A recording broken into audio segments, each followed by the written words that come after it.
In this tutorial, I want to give you a quick introduction on how to use the Veescope timeline. To create a new project, we just go ahead and click on the Create New Project button over here. And then we have in our timeline, as you can see, we have our video tracks over here. We have our undo and redo arrows over here. And over here on this left side, we have the plus button. And this allows us to add a track to a particular video. What we do is first, let's go ahead and select a video that we want to add, and we'll pick one of these with the green screen already added to it. Now the green screen here has been detected and removed by Veescope Live. So now what we can do is we can add a background, and from here we'll just select this Hollywood sign background and press the OK button.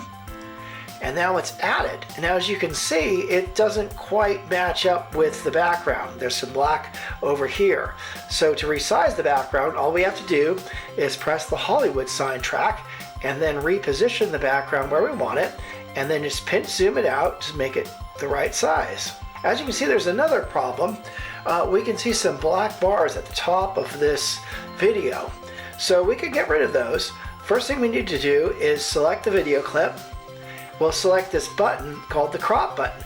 Now this crop button allows us to remove the black bars we want to get rid of, and then drag down here to take out the area that we don't want, and we go ahead and press the button now, and as you can see, all the black bars have been removed. And now we can reposition it and make it smaller or larger without any problems of the black bars creeping into the frame. Now as you can see, the Hollywood sign isn't quite the right size. So what we need to do is select the clip.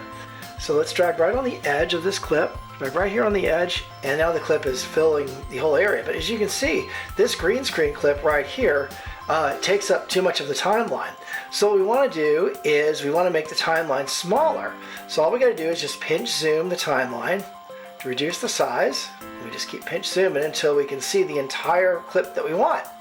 As you can see, the green screen now is all the way inside the timeline just by pinch zooming. Now we can go find an area that we want to save.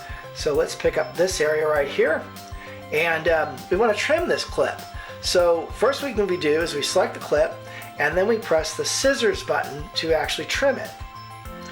The part that we don't want is already selected, so we can just push this trash can button to delete it. And let's say if we made a mistake, we can also undo it, or we can redo it.